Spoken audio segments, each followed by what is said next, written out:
All right, so we're talking about functions defined piecewise. And I have f of x equals 3 when x is running from minus infinity to 1. And then for x greater than 1, it's 2x plus 1. So what I've got here is basically, normally the domain would be all real numbers, but we've split the domain in half, and the dividing point is x equal to 1. So here on the x-axis, x is equal to 1. And here to the left, that's when x is less than or equal to 1. We have the constant function 3.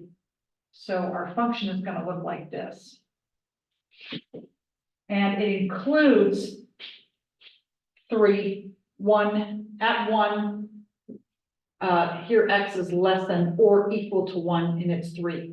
Now, here x is strictly greater than 1, so we're not going to include, and here we're at this point, and then that's the y-intercept and the slope 2, so we're going to go up 1, up 2 over 1, that's the rise over the run, and we're at this point, and then again, from that point up 2 over 1, we have the linear function 2x plus 1. So what we've done is we piecemealed our function together with the constant function 3, and then the function 2x plus 1. And that is a function defined piecewise. Now let's go and take a look at some problems in your homework. So I'm going to share my screen here, and we'll take a look at the homework.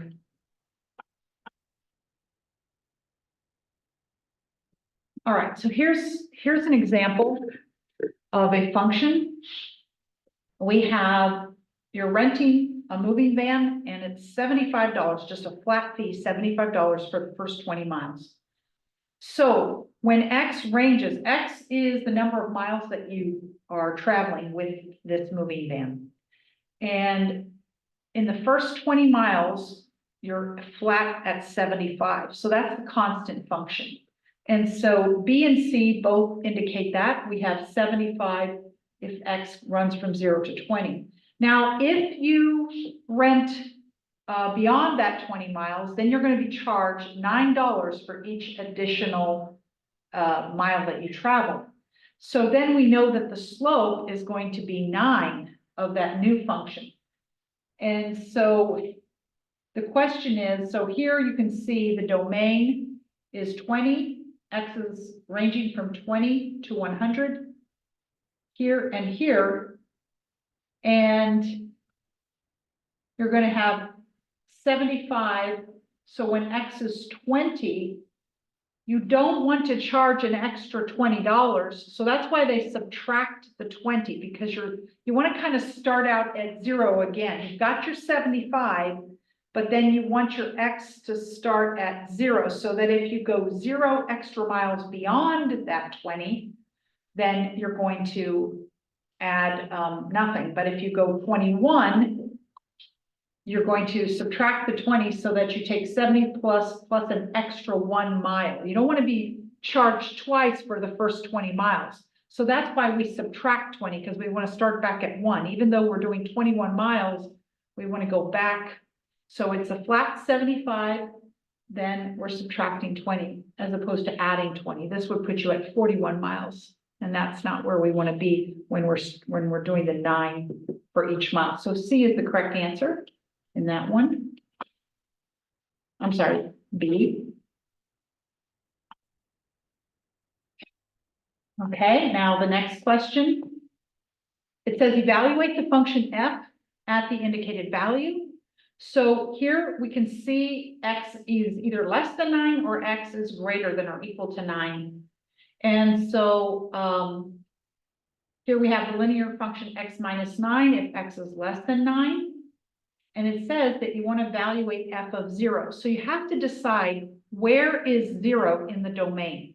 Is it less than 9? Yes, it is. So it's obviously not greater than or equal to 9. So we're not going to take the second equation. We're going to take the first one, because 0 lies in that part of the domain. And so we plug 0 into the top equation, because 0 is less than 9, and we get 0 minus 9. And so A is the correct choice there.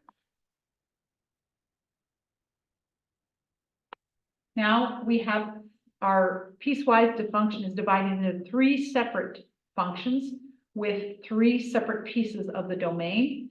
X is less than 4, or it could be from 4 to 8, or it's greater than 8.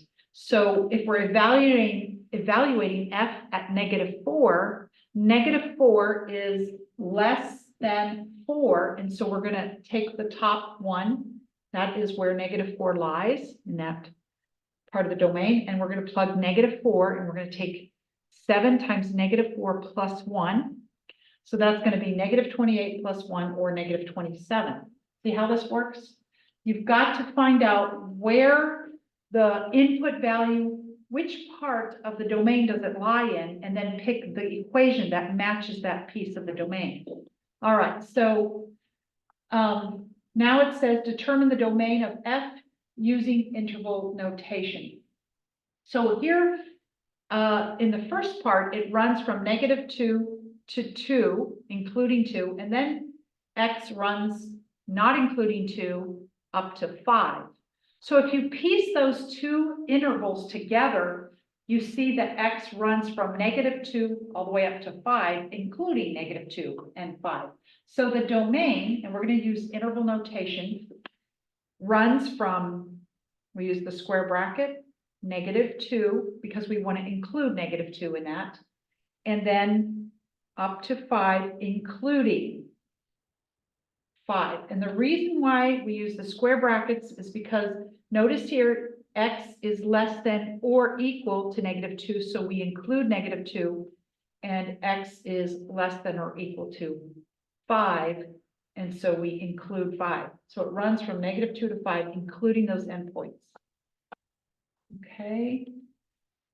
Now it's asking us what is the value when f is at -2. Not when f is 2, but when you evaluate, you plug -2 into the function.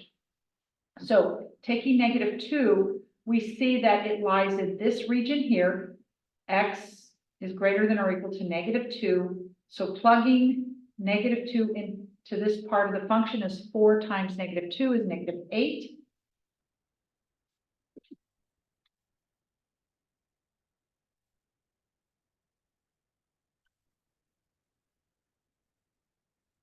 And now we're evaluating f of 0. 0 lies again in between -2 and 2. So we're going to take 4 times 0 and plug that in to get 0. And then finally, we want to evaluate f at 6. So this time 6 lies between 2 and 5, or I'm sorry, 6 doesn't is greater than 5, so it's outside of the domain. All right, it does not lie in the top interval, and it does not lie in the bottom interval. So the function is undefined at 6. So we're going to select that.